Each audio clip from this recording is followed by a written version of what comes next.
Welcome to Politics Done Right. I am your host, Egberto Williams. This is the progressive program that will take the mystery out of politics.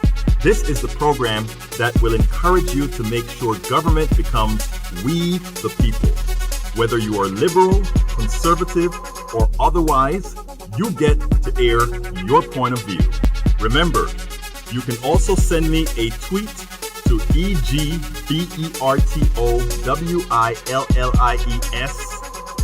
That is, at Egberto Williams. Let us engage.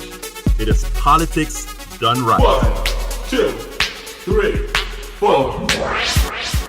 Well, folks, welcome to one more edition of Politics Done Right. I'm Egberto Williams, your host. I'm sporting today Texas Longhorns. You know why? Because I am a Longhorn and I'm happy today. Well, actually, you know what? I'm not very super happy per se, but I'm happy enough. A guide to becoming the 1%. I just found this image on the internet today, and I thought, it looked like sort of the antithesis to what we're going to be talking about today. Yesterday after the show, we had a great show yesterday. I actually had my daughter with me, and the show turned out to be a darn good show. But this morning I got up, and there are two kinds of shows we have. What I like to call the planned shows, and those are the shows that we have a guest that we've set up for an interview. Those are the shows that we've contacted these agencies or whatever to bring that person in, whether we're bringing them in live or otherwise. And then there are the sort of ad hoc shows. And the ad hoc shows are those shows that we just want to talk to you. We just want to have a conversation with you.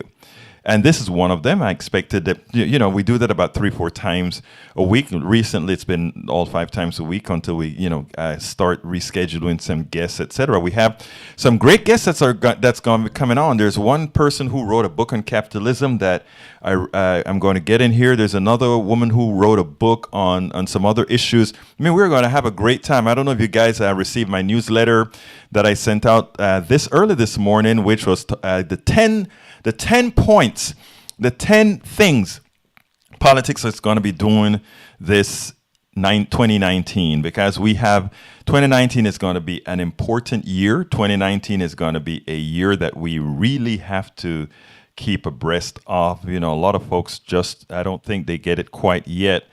Yes, the progressives won big in starting for 2019 and 2020.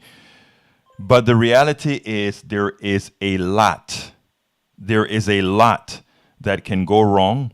And not only a lot that can go wrong, but it is in the interest of, you see that those folks behind me, the 1%, it is in their interest that things go wrong. And that is where we're at now. And that is one of what I'd like to mitigate with this show. But interestingly, there is a doctor, a psychologist that's been on our show, I think a couple of times. Every time, it always seems that I find a paper that he writes it is like excellent, a wonderful paper that he writes, and today is no exception. He came out with a piece of paper, with an article that he wrote today, and all I could say is, it hit the money immediately. But for those of you who are just joining us now, I want to ask you to first, please go ahead and share this program on your Twitter, share this program on Tumblr, share this program on Snapchat, share this program on your Facebook wall, share this program on your Facebook page, because that is how we are going to get moving going forward. We need you more than ever now, especially for some of the things that we're going to talk about today. We need you, and we need you badly. So folks, please go ahead and share this program on your different networks right now. We are still in the process of testing what we call restreaming right now. If you take a look at our current page, you'll notice that because we're streaming to several other networks, including several other pages, our viewership is going to be all over the place. as opposed to concentrated on this page. We don't know how quite to mitigate that yet, because it makes it difficult for us to handle messages on the different pages concurrently on the different pages at the same time. But as usual, we'll find a way around it. Right now, we have a messaging application that is trying to aggregate the messages from YouTube Live, from Twitch, and from Periscope. And we hope to have that working in such a manner that as the people that are watching us on the live feeds and not on Blog Talk Radio, that we will be able to handle that in the near term. Again, we're trying to get all these kinks out so that by the time we get into 2019, all of this will be worked out. And when all of this is worked out, guess what? We'll have better and smoother sailing with all that we're doing. But rest assured, we're working on that. So I want to ask one more time, please, if you're just joining us, please share this program on your Twitter, Tumblr, your Facebook page. If you're on Facebook watching it right now, please share it. If you're on Periscope, tweet it, because that is how we're going to make a difference. Let me go ahead and take a look at Periscope and see what we're doing on Periscope right now. It should be up now. Yep, we're on Periscope, and we have folks on Periscope as well. Folks on Periscope, welcome aboard. Let's see more of those hearts flowing. Let's get people watching this thing all over the place. Anyhow, what is the program going to be about today? On YouTube Live, I don't have YouTube Live on the phone right now that I can actually monitor that as well. But let's get busy with the program. And the title of the program is The 1% Will Be Up to No Good to the Nth Degree in 2019. Progressives must be ready. Repeating, the 1% will be up to no good to the nth degree in 2019. Progressives must be ready. And we here at Politics Done Right, we are ready. We are starting to broadcast all over the place on several different networks at the same time. And of course, we always have our podcasts and vlogcasts. But we need your help to go ahead continuing to share these things all over. I took a look at Coffee Party, the network on Coffee Party a few ago, and it turned out that we had several thousand of those views yesterday and the day before. So all these networks, and I checked it on our side as well. It went very well. I checked it on the others. So we're starting to get some traction after the down throttling that we received in the beginning of the year. And folks, that hit us very hard. Whatever games it is that the masters of the internet are playing on small progressive outlets, or progressive outlets that are a little bit more on the left on the progressive outlets that aren't towing the line, I don't know what it is, but the only thing that can overcome that really is you. You have to be the ones that if they're not going to make sure that we are seen by many, it's going to require your work. It's going to require you helping to make sure that America is informed. We are making the investment to put this stuff out, to do the research, to go out there in the fields. We beg that you guys help as well by sharing everywhere. So if you're on right now, if you can hear my voice right now, I want to ask you again, wherever you are, to please share the program. Okay, title of the show. The 1% will be up to no good to the nth degree in 2019. Progressives must be ready. Subtitle: Progressives now represent the largest caucus in Congress. The 1% is likely getting ready to counteract that, and we better be ready. Today, we discuss the headwinds we are sure to face in 2019, the sleeping giant, the everyday American. Okay? The everyday American. I had to do a quick look there. The sleeping giant, the everyday American, started to wake up to this election cycle, and it's an off-year election. Let me tell you what is in the minds of the plutocracy right now. If a midterm election had the volume of our standard presidential elections, then what will 2020 look like if we do not start with our subversive methods as soon as possible? That's what they're thinking. Their subversive methods have got to get started. Why? Because you know what? Remember, even as we have all these progressives out there wanting Medicare for all, wanting forgiveness of school loans, wanting all these issues, they don't want that. And in fact, many of the Democrats that got elected refuse to come out and just outright say, we are for Medicare for all. We are for forgiving student loans. We are for what I like to call, I don't like to call it free college. Free college is a dangerous word when you're making your argument. Pay it forward college. If we invest $100,000 in a kid going to college, when that kid goes to work, their increase in salary will more than recover that $100,000, which is paid forward to the next person who needs an education. It's not free money. It's saying we are going to increase your standard of living. Your increased standard of living means you pay more in taxes. You pay more in taxes means what? It means that more money is collected for all those who have to go to school in the future. Pay it forward education. And there's a whole lot more that we stand for anybody who wants to work to be able to put their kids in daycare, a good daycare. There are a lot of things as a society we must do. Folks, if you're just joining us, please remember, please share this program on all your networks and all your pages and walls. My brothers and sisters, we have to be ready. We have to be smart. We must read between the lines. Remember, they own everything. The media, the newspapers, the purse strings of the schools through the politicians they own, and the government itself. We will have to be tactical and multifaceted, not dependent on any one or two or three mediums to strategize. We must be online. We must be offline. We must establish in the flesh relationships that stay in contact. You know, at Coffee Party USA, we have a new thing that we're putting together, and that is a local community groups.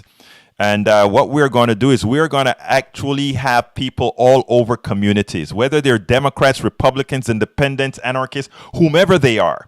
We are going to put them, we're going to have coffee together, and we're going to talk. We're going to supersede what the politicians are trying to do to us. We're going to supersede what the plutocracy is trying to do to us. So in forming these groups, right now we have a wonderful woman here in Kingwood, where I'm based, Elaine Kimsey, who is putting together that network here in Kingwood. We're going to have them eventually our goal is to have them in every single district, 435 districts in America, so that we can have a place where people who really want solutions, who don't really want to be indoctrinated. And we're not telling you not to be conservative. We're not telling you not to be progressive. We're telling you, let's work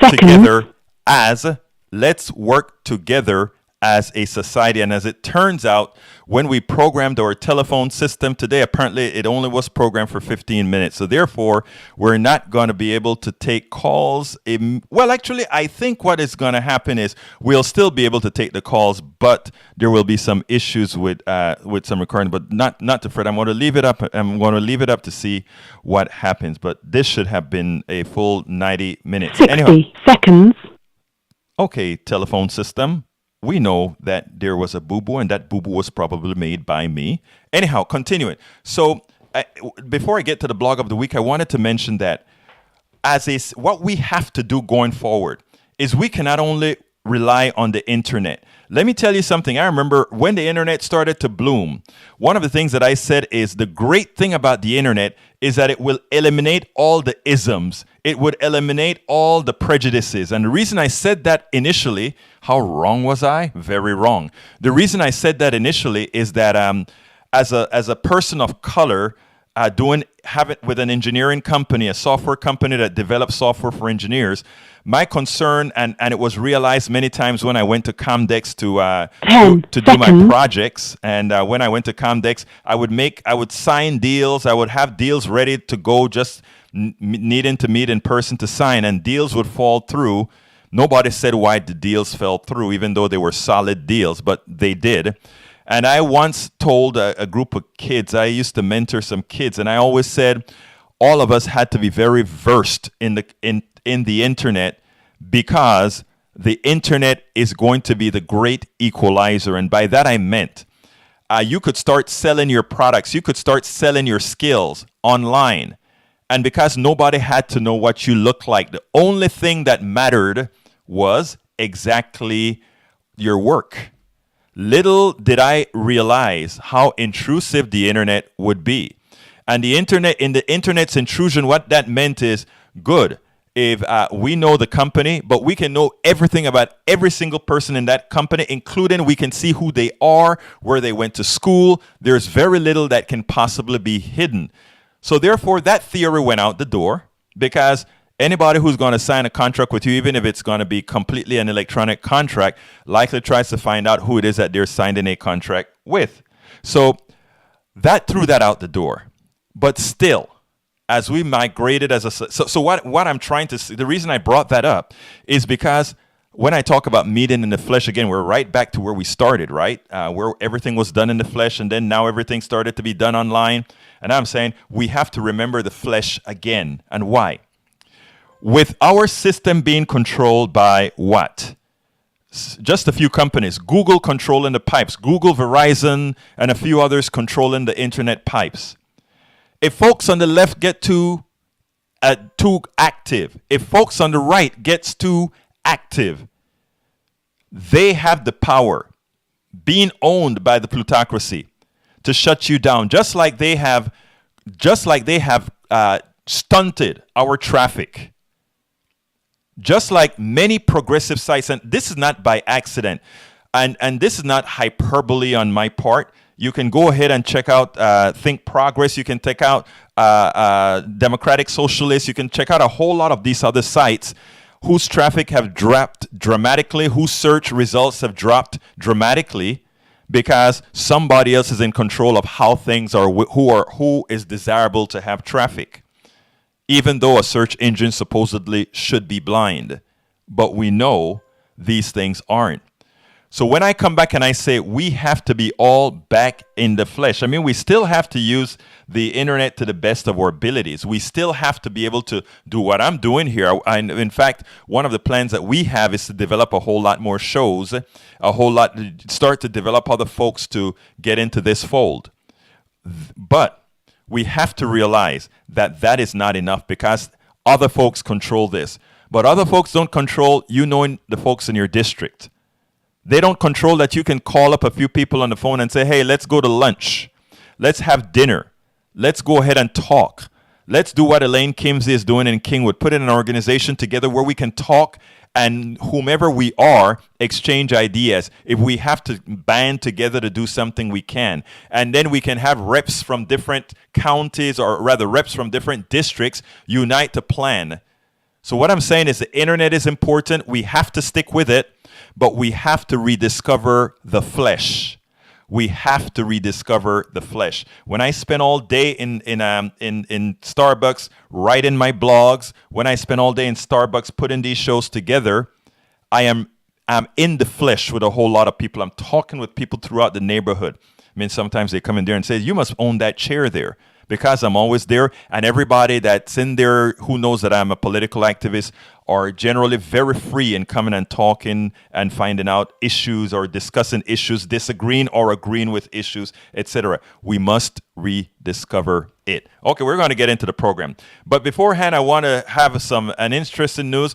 Ruth Gator Ginsburg, she had surgery on her lungs, removed some cancerous nodules. We just hope this woman can last out the Trump administration. We just hope. I mean, this is a wonderful woman, and she is trying her best. In fact, Katie Tur on MSNBC said yesterday afternoon they were on the same plane together, and Ruth Bader Ginsburg was there on the plane working. Even though she was heading to the surgery, she was there working. So, folks, let's for those who are religious, let's say our prayers for her. For those who are not, let's have her in our thoughts with positive affirmations, because we cannot afford Trump getting another pick for the Supreme Court. I think when the progressives take back over Senate and Congress, we're going to have to talk about increasing the number of people on the Supreme Court so that we can gain back what was stolen from us. And I think that has to be one of our other pushes when progressives are back in control. But anyhow, before I get to the blog of the week, I want to remind all of you guys that this is a progressive show that needs your support. I want to ask you guys to go to patreon.com/politicsdoneright. Again, that is patreon.com/politicsdoneright. We need your support to continue doing what we do. We don't only stay behind the camera and talk to you. We are out there in the fields, my friends. We go out there. We talk to politicians. We talk to activists. And one of the things we do here is we don't only concentrate on the politicians you see on MSNBC all of the times. In other words, we are not going to just say, oh, these are the people that are really important. These are the only people of interest. We are not going to do that. We're going to bring you real people. In fact, let me give myself a tap on the shoulder. I don't want to brag here, but in Netroots 2017, it was interesting because a brand new Congress brought all its candidates to Netroots Nation 2017, and they were passing them on to Media Row. And of course, Willie's Media LLC, with KPFT and Politics Done Right, we are on Radio Row every year at Netroots. And they brought all these candidates, and it was funny because I was speaking to a friend of mine, and we got these candidates. There was a Republican running. I said, he's probably not going to make it. There's another Democrat running. I said, oh, she's probably not going to make it. And then Alexandria Ocasio-Cortez came by, and we had to do the interview twice. The first time, we had some audio problems. The second time, we did it. But after having been able to interview her the first time that didn't make it, the first thing I thought is, oh my God, we have got a star on our hands. And then I did the second interview, and you can go see her interview anywhere on my website that I did with Alexandria Ocasio-Cortez. And at the end of the interview, I said to her, next year I will be calling you Congresswoman Alexandria Ocasio-Cortez. I knew it. She had that special thing that just about everybody hopes they had. And you can see that just like many people saw it in Barack Obama in 2004. That's what I saw in her. And then I told her that. And I remember the day of the election, I called her campaign, actually. Believe it, then it was, you could get directly to her easily. And I called the campaign, and they were all nervous, right? And I'm calling the campaign, trying to set up an interview because I knew she was going to win.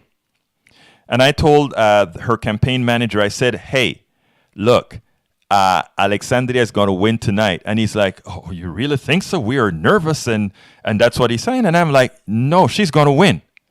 Of course, she won. But of course, when she won, MSNBC, CBS, NBC, and all the big networks were there, and Politics Done Right. I got all my emails answered, but I could never get that second interview during that time.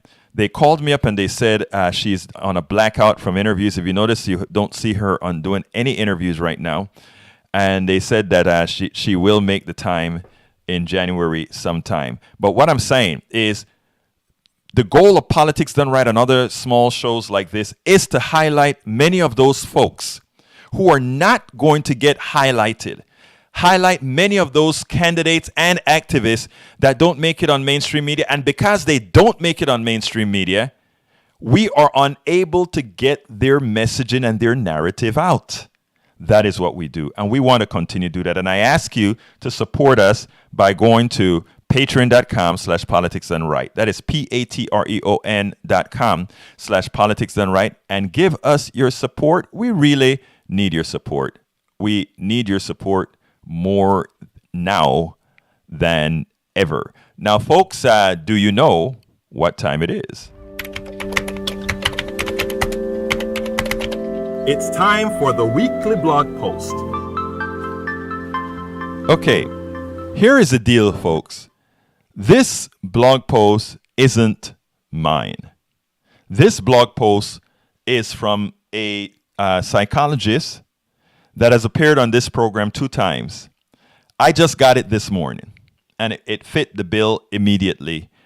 And I was about to call him, but I thought it would have been rude to say, hey, I need you on air with me in the next 3 hours. So I didn't. And I said I would read it. And sent him a note saying, hey, that was a great piece. But here's the deal. The title of his piece, and it's based on some of the research he's done for his book, very important book that we had specified already in our link several times. But anyway, it goes as follows. Get ready for these political mind games in 2019 is the title of his piece. And it goes as follows. For many, the calendar's turn-in is a traditional time for reflecting and for resolving to act with greater decency and compassion in the new year ahead. But if history is any guide, we shouldn't expect anything of that sort from one highly influential group, those members of the so-called 1% who have long cared for more about their extraordinary wealth and power than about the common good. These representatives of Americans' plutocracy, some high-profile politicians and billionaire businessmen immediately come to mind, won't change their stripes when January arrives. They'll persist in pursuing an agenda that advances their own interests while ignoring the needs and desires of the rest of us. And in doing so, they'll continue to rely on what I call political mind games, to confuse, to deceive, and to divide, for as long as they can get away with it. In my research, as a psychologist, I found that manipulative appeals from the 1% are often designed to target issues of vulnerability, injustice, distrust, superiority, and helplessness. That's because these are the core concerns that govern the way we make sense of the world around us. Indeed, each is associated with a basic question we ask our daily lives. In our daily lives, are we safe? Are we treated fairly? Who should we trust? Are we good enough? Can we control what happens to us? By offering disingenuous answers to these questions, self-serving 1%ers aim to shape our understanding of what's happening, what's right, and what's possible to their own advantage. Therefore, for any prospect of returning to government of the people, by the people, for the people, it will be essential to recognize and resist these plutocratic plays when they inevitably come our way in 2019 and beyond. As a guide, then, here are 20 mind games to watch out for in the year ahead. And we covered this subject with him extensively before, but I want to repeat some of the examples that he has here because it is wonderful to have confirmation of what you have been preaching for a long time coming from an actual scientific study, an actual study that a psychologist has done, a worthwhile psychologist, not going in with some pre-baked ideas of how things are. So talking about vulnerability, it is a dangerous world. From an unwarranted military aggression to draconian austerity measures, 1%ers will falsely argue that their actions are driven by a desire to keep us safe. They know our support for any policy is strongly influenced by whether we think it will protect us from harm. They also realize that we are quick to imagine the worst. This can make us easy prey for warnings that urge us to all in line and follow all instructions, whatever they may be. We realize that's what Trump did. That is what Trump did when he told folks, we are being invaded from the South by those brown people. He came to Texas and he put the fear of that into all the rural areas. I mean, cosmopolitan folks know better. But you're from Timbuktu, Texas, Timbuktu, wherever. Your first thoughts are, oh my God, I don't know. I haven't seen a whole lot of these folks in large quantities. And Trump is saying they're coming to invade. I am scared to death. I'm going to vote to make sure those darn Democrats don't allow those brown folks to come in here, overwhelm us, and do us harm, and give us all these diseases that they may talk about, which are all lies, of course. So change is dangerous is another thing. Whether they are maligning Medicare for all or blocking cuts to our bloated defense budget, members of the 1% will warn of dire consequences whenever other initiatives clash with their ambitions. Regardless of the evidence with the mind game, they'll still insist that such reform efforts will place everyone in grave danger, in grave jeopardy. Their fear-mongering is designed to preserve the status quo that benefits the few instead of the many. If you remember a few shows ago, we talked exactly about that. We talked about Tom Hartman telling us, and I forgot the name of the group that has actually been formed to fight Medicare for all, and they're coming out with narratives. And let me tell you the first narrative. We made, I think, to some extent, calling it Medicare for all, while it's easy to understand, was probably a mistake. Most people like Medicare, but one of the things that many older folk fear are two parts of Medicare. The part that gives them that donut hole that is very expensive, and second, having to come up with 20% to pay for, the part that Medicare does not pay for. And still also, Medicare is not free. In fact, it can be some expense for some older folk. But let me tell you, what we ought to do immediately is let folks know Medicare for all is not the current Medicare. It is Medicare on steroids. In other words, it'll cost you nothing but general taxes. And in other words, the vast majority of people would do well. So it is imperative, it is important that as we promote Medicare for all, as Dr. Adelson says here, as we go ahead, as we promote this, we have to be factual. We have to make sure to tell the story the way the story needs to be told, because the Medicare for all is not the Medicare of today. Okay, the other thing, it's a false alarm. From rejecting climate science to placing corporate profits over public safety, today plutocrats will defend misguided and destructive policies by insisting that our worries about adverse effects are overblown. Too often we mistakenly take comfort in unfounded assurances offered from on high. When that happens, we will fail to mobilize to protect the common good from those whose foremost concern is simply preserving their own extraordinary wealth and power. By denying climate science, by denying that climate change is dangerous, caused by man, and can be mitigated by man, what we're doing is, by the way, the rich folks won't have a problem. They can build a hurricane-proof, earthquake-proof home in the best locations on the planet. They just have to find out what's the best locations on the planet, and they can do it. But you, the average person who's getting screwed and fear is placed into them as far as, let's forget about climate science, because guess what? You could possibly lose your job. And if you're thinking, oh my God, just to protect that cat, to protect that bird, to protect that fish, to protect the air or make it a little bit better, I have to lose my job. Oh my God, that's a danger to me. We have to make the danger of climate change superior to the danger of anything else that can happen to that person, because not because it is false, but because it is true. But we have to get the narrative right, and we have to teach it right. There ain't no planet livable for the lower classes if climate change continue at its course. The wealthy will always be okay, and that is why they're not concerned about extra carbon in the air. They're concerned about none of that. They can live in controlled environments. And those who can live in controlled environments, that the rest of the world is going to be a piece of crap, it doesn't matter to them. And those are the things we have to preach to our pews. We have to let them know that the reason the wealthy is trying to confuse you is they will never suffer the consequences. The air is bad, they'll have the type of quality air in the cars that they drive, in the homes that they have. They'll have filters. They will have the appropriate good-looking masks if they ever have to come out into the environment. They will be taken care of. You won't. Folks, we have to get smart on our own, my dear friends. Okay, the other thing, we'll make you sorry. Whether they're bullying up protesters or pressuring non-establishment candidates to step aside, like you remember how one of the Democrats tried to get another progressive Democrat to step aside saying the party is not going to support you. We prefer this establishment candidate. We have to get beyond all of that, my dear friends. Anyhow, the one percenters will turn to coercive threats and outright retaliation when crackdowns against opponents seem necessary. They command a range of resources that can be put to use in punishing those who step out of line.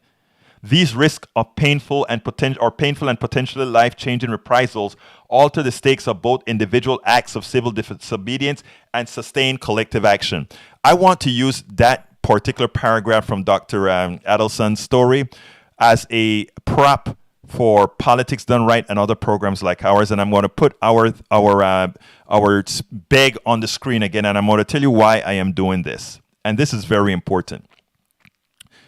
We had when we started Politics Done Right, or before we started Politics Done Right, we had EgbertoWillies.com that gave a whole lot of data, not alternative data because that has a bad connotation, but real data. In other words, the narrative that we gave stories were the true narratives that didn't try to sugarcoat what was going to happen or how things were going to happen. In other words, if Democrats did a bad deed, we pointed that out. In fact, we even had a site called, what was it called? TerribleDemocrats.com or FailedDemocrats.com, I think it was called. But what we did is we exposed on all sides things that were deleterious to the middle class and the poor. I mean, things like even when Obamacare was getting massaged, we came out strongly against Obamacare until there was a public option or things were done. Now, here's the reason what happened to us, and it was clear. It wasn't just us. It was a lot of the other types of websites that did what we did. We went. Let me speak specifically for Politics Done Right. And EgbertoWillies.com. EgbertoWillies.com, when we started, when I left everything and said, we are going to go ahead and go completely into activism. At that point in time, EgbertoWillies.com, PoliticsDoneRight.com, and these different sites, they had enough traffic where we could actually make income from advertising to go ahead and provide all these programs that we're doing, fly out to the different interviews that we do, to the different conferences that we did, without coming and saying, "Hey guys, we need you to subscribe to Politics Done Right." We did all of that because we could actually monetize that from our websites. Well, guess what happened? A change occurred, and in one day, we lost 90% of our traffic. 90% on our video traffic. In other words, where people watch Politics Done Right and the other things that some of us did on other networks, and specifically one with Coffee Party. Coffee Party USA has over 1 million followers. We have over 58,000 on our combined big pages. I think it's like 60,000 or something like that, almost 60,000. 90% of all that traffic was gone from Facebook, searches on Google, all that sort of stuff automatically. At first, we thought it was just us. Something happened to us. We must have done something. We must have been blacklisted somewhere. So we went ahead and checked for blacklisting and all of that. No blacklisting. Same thing happened with Think Progress. Same thing happened with a lot of these other sites. I can't think of all the names right now. And if you notice, if you go to Think Progress or if you go to Color of, what is it? Something Colors, you'll see all these sites now are trying to say, please subscribe. And the reason they're asking people to subscribe now is that's the only way to stay alive now, because we are having to have direct input from the folks who follow us. We're having to have direct input from them. But I mean, we've always been only working for them. Advertising is passive for website. Advertising, you can say whatever you want because the advertising come from some distributor and they come out there and they just want eyeballs. That's all they wanted. But to cripple our message, they don't care about using our eyeballs. They want to shut you down. They want to make sure that Americans cannot be made intelligent about what's going on and how the system is affecting them. And that is what Dr. Elson is talking about right here.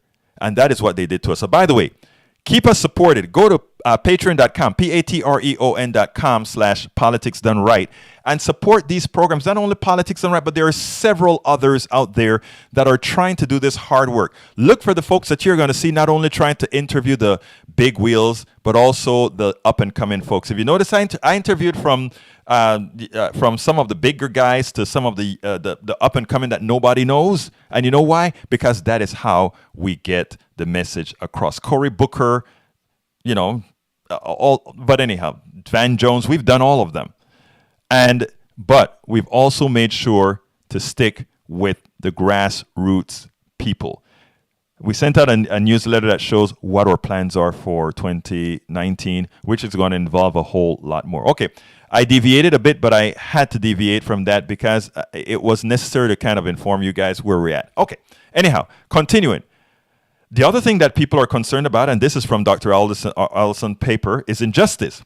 We're fighting injustice from voter suppression to corporate school reform. Representatives of the 1% will argue that their self-serving efforts are necessary to correct the unjust actions of others. But they're little different from wolves in sheep's clothing, hoping we'll lower our guard when we hear tales of their justice-seeking exploits. Their appeals aim to misappropriate and misdirect the outrage we naturally feel upon recognizing.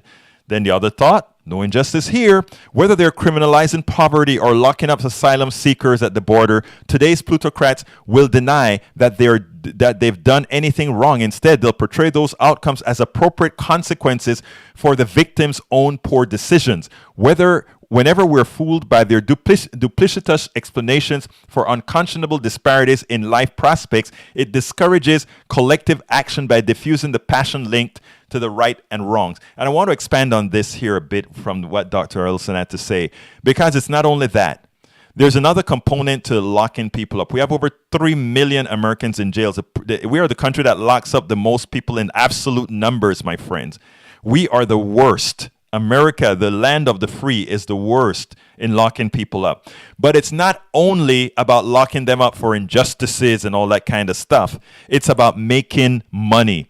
The more people locked up, the more jails have to be built. The more jails have to be built, the more contractors get money. The more contractors get money and the more jails are there and the more people are in jail, the more steady money are going to the big people who sell the food that these guys are going to have to eat, the free labor that they're going to give.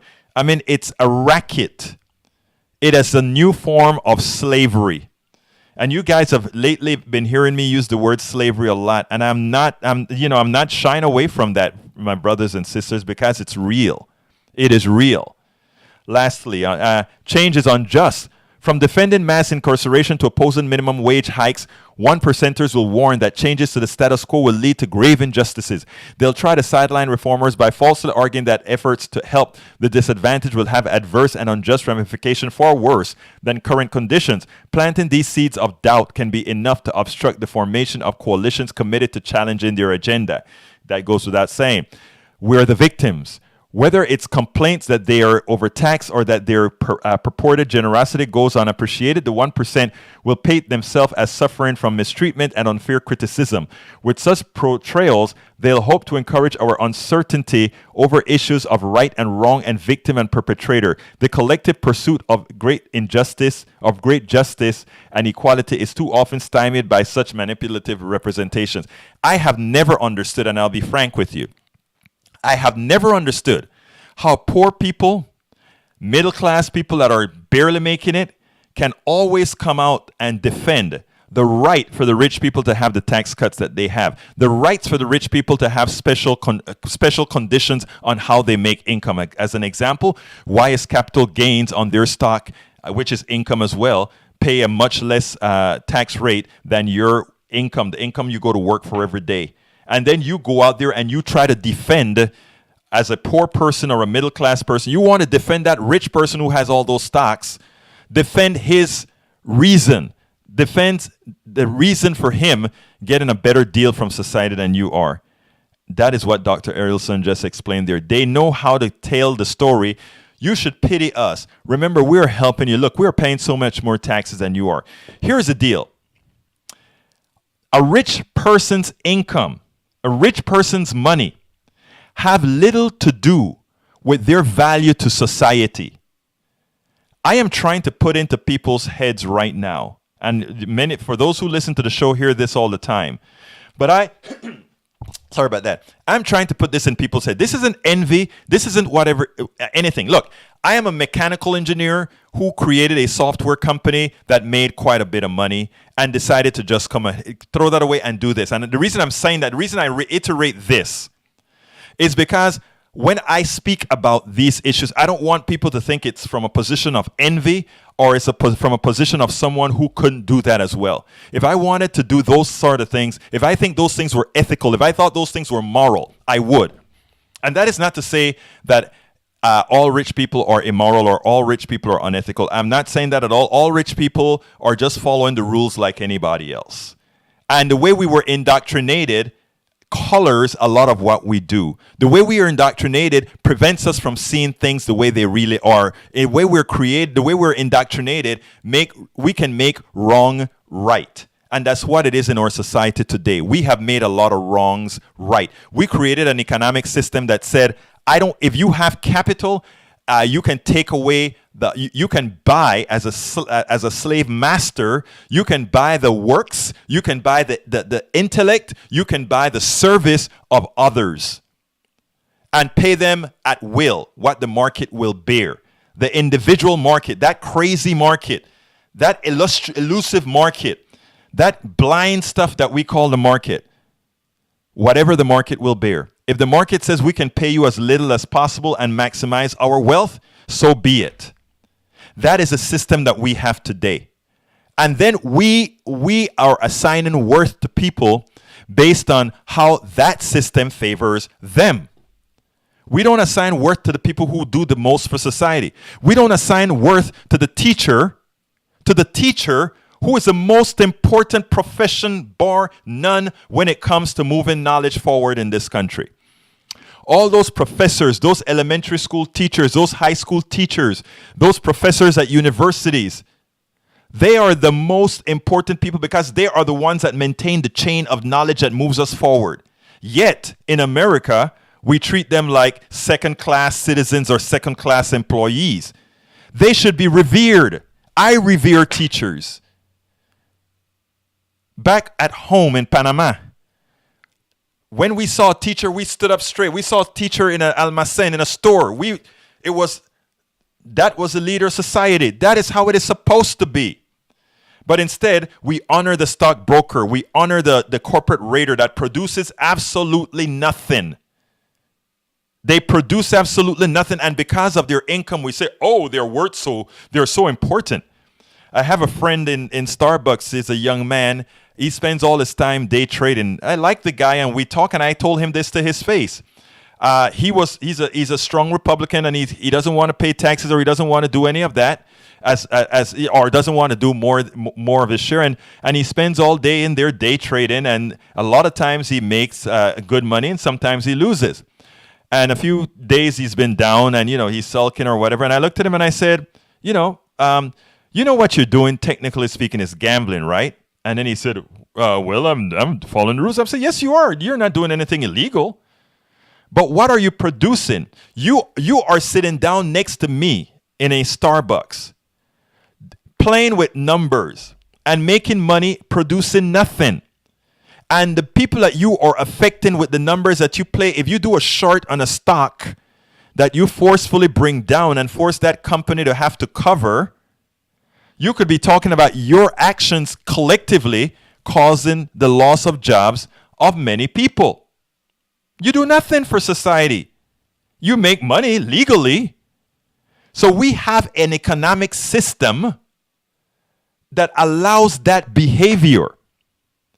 And again, as like I'm saying, we were indoctrinated into believing there is nothing wrong there.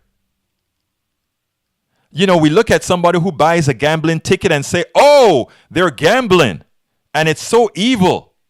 But we don't look at that person who is gambling with stocks as a gambler, the same evil. We look at somebody who says, he goes ahead and he pushes cocaine in Kingwood here, this ritzy place. They unload more cocaine and opioids than anywhere else. It's all quiet, of course, but we would call the persons that get caught out here pushers, right? But still yet, there are many people in my neighborhood who are on all these different kinds of drugs, from all these controlled substances, but it was given to them by a pharmacy. We don't call the pharmacy drug pushers, but we call the guy who's making a few dollars selling coke or marijuana pushers, and we want to lock them up. But we don't lock up the executives who've destroyed Appalachia. Like I always said, supremacy has nothing to do with color. It has everything to do with green. Well, it does have to do with color, but the color green. And we create dissension among people and all of that simply for a few to make a buck. It is important, my brothers and my sisters, for us to really understand that, because we have been indoctrinated in such a manner that we don't know wrong from right, And not only that, we will castrate somebody, sorry for using that word, but we will attack somebody who is out of the norm. So when Medicare for All comes up, you're going to have people attacking that good thing, that moral thing, as being evil, and many will believe it if the politics of the done rights and other shows that are trying to inculcate in folks' mind truth, reality, ethics. We have to be cognizant of what's going on, my brothers and my sisters. And we can't allow the trolls either, because trust me, the plutocracy has the money to pay trolls, and you never know who's a troll. There are two kinds of trolls: those that are really indoctrinated and those that are paid. I've worked with both.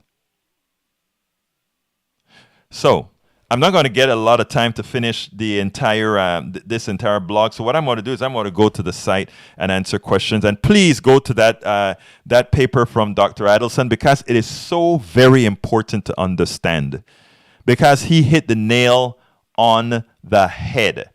Dr. Adelson hit the nail on the head, and I'm going to have him on the program again pretty soon. But right now, what I'm thinking about, my brothers and my sisters, you. Okay. All right, let's go ahead and start with answering some of these questions, because this is very important. Let's see. Oh my God, my two conservatives are in here. I love you guys. Daniel Lado and Mike Cisak, I love you guys. I haven't started reading it yet because I have to get to the right frame here to read it, but just seeing you, I know I'm going to have a lot to answer for, because it's you. But that's fine. Love you guys. Okay, Senor Radnin, let me make sure I start from the beginning. Politics Done Right could use your help. Oh, thank you very much for advertising for me again. I asked that. Thank you very much. Hi all from rainy Scituate, Massachusetts. Thank you so kindly for being here. Mademoiselle Kathleen Morin Morgan, a coffee party member as well. Dow down 424 points. They're playing games with people with the Dow Jones. I told folks this market's going to be down 50%, and the reason why is there's no numerical reason, there's no mathematical reason why the market is up. Absolutely none whatsoever. They're playing games with you. Remember, there's no market. I've been trying to tell people this for decades. The market does not exist. There's a gambling casino. All the stocks in our big corporations are gambling casinos. The only value of stocks is the total value of the assets of a corporation plus the future value of the goodwill. And you can measure good future value of goodwill easily, and it's not the valuation that you see in stocks. Everything that you've learned in business school is wrong. Well, not everything, but a lot of what you've learned in business school is wrong. It is an indoctrinative organization that you go to get your MBA and whatever to be indoctrinated into how a capital market is to be run, how this particular casino is to be run. Now, when you go down to the reality of the numbers and how things actually work, you need to go to somebody like economist, the economist that I interviewed a couple of times as well. What's wrong with my mind? I'll remember his name and I'll tell you guys. Richard Wolff. You need to find Richard Wolff. Economist Richard Wolff. You'd learn how the market is really a farce and what we can do with collectives, etc., to really have not only an equitable society, but really have I don't want to say this is altruistic, but that is how it is. So yes, Kathleen, the market is down and the market will die. Okay, McKinley says if you earn 32K a year, you are a 1%er on a world basis. Da. Let me tell you now, let's go ahead and put some numbers to that on the world. If you make 32K, I like the way now since 32K is starving wages in the United States, we compare it against the rest of the world. That's not true at all. In Panama, I can live on 32K like a king. And the reason why is that we can go to the markets and get things very cheap, etc., etc., etc. So no, that's a silly argument, my brother. Love you, but you're simply wrong. Michael D. Newton, thank you for sharing, my brother. Michael Ratnin, our elections are one of the worst in the developed world. You're correct about that. the majority of our citizens to come to the polls, we have to beg them. I'll read about that a little bit more. Michael Redden also say, shifting the tax burden from the poor and the middle class onto the wealthy, on the corporation, where the lion's share of the tax burden belongs. Of course it belongs here. They use up more resources. The more you make, the more resources you use. If you want me to itemize how much more you cost society as a wealthy person, I could do that. Maybe I should write a blog as to that correlates your income to your cost to society. The amount of by all the wealth that you have, by the big house that you have, by the car that you drive, by the amount that you buy in the things you purchase, and when we look at all the externalities created by your wealth, of course you should be paying a hell of a lot more taxes. There is no question about that. It's mathematics. You know what's a good thing about it? Math is absolute. So when a rich person comes and tells me, oh, well, I pay a lot of taxes. Let me tell you a little secret. There was one particular year, and the best year that I've ever had. I paid several $100,000 in taxes that year. And I went and I said, I remember this was interesting, right? Because I remember the first thing that I did when I saw my tax bill. And by the way, just for those of you, all of that's gone. But here's an interesting thing. When I saw that tax bill, the first thing I did is I called an accountant, right? An accountant that was referred to me. And I told that accountant what happened. And that accountant said, oh, yeah, we can do this. We can throw this into an insurance policy, hide this, and all that kind of stuff she started to say. And then I sat back. And I've always been an altruistic person. I sat back and I said, I couldn't go to bed if I did that. I'm paying my damn taxes. This is the best thing that has ever happened to me. The only reason I had a huge tax bill is I made a hell of a lot of money. And you know what? I didn't make a lot of that money because I was some genius. I didn't make a lot of that money because I was so great. This country was great. I went to the University of Texas. I worked for NASA. I made a piece of software that took off. Oil companies still use it. They still use some of the hardware I designed with Jerry Pace. I don't make any money of it anymore. But the idea is that wasn't me only. Yes, I directed it. I did a whole lot of that. But if it wasn't for all those Americans who invested in the University of Texas, who invested in the roads that did all these things, how can one claim that it is theirs?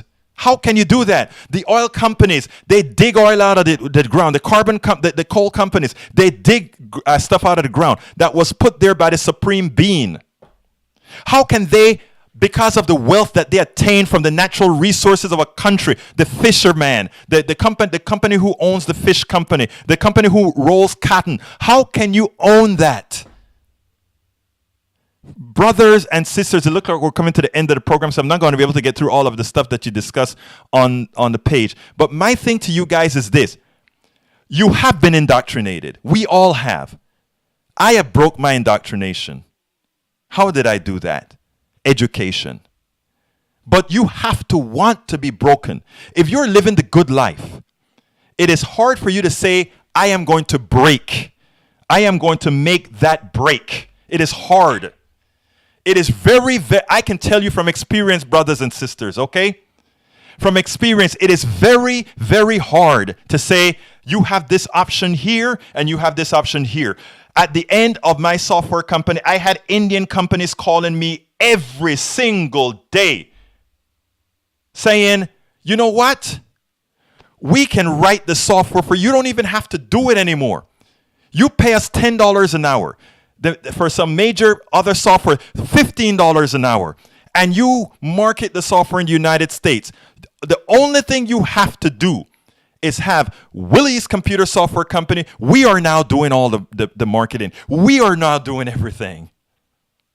And I sat back and I said, that isn't me.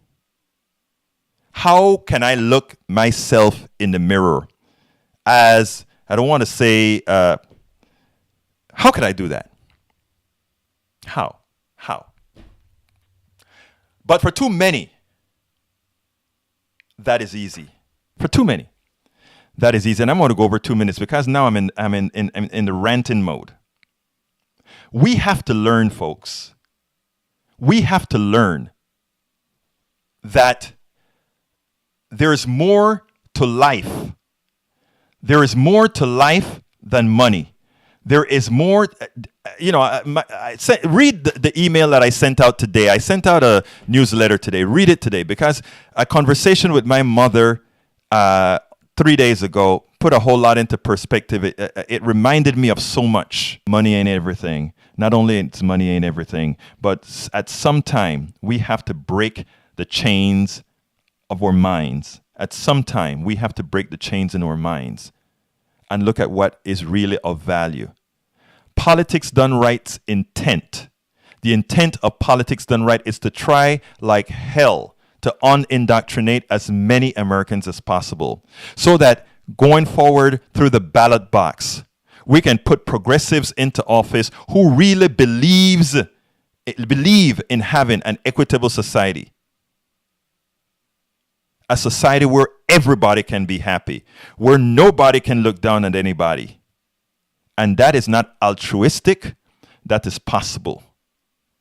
Please go to patreon.com and support Politics Done Right. You can get there at patreon.com/politics done right. Be a part of the solution. Be a part of educating Americans and making this a better place. We get this solved. All the crap that they do with the white nationalists and all these haters will go away, because these people are just scared. That's all. They're just scared. They're just scared or indoctrinated. And we can break that. Please support Politics Done Right. Please support these types of programming. Please support independent progressive media that's really doing something. Patreon.com/politics done right. patreon.com/politics done right. Thank you so kindly for spending your time with me. My name is Egberto Willies, and you know how I close this baby out. I am out.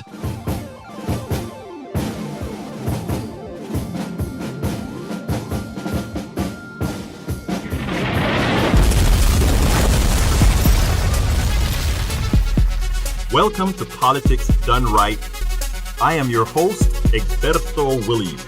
This is the progressive program that will take the mystery out of politics. This is the program that will encourage you to make sure government becomes we the people.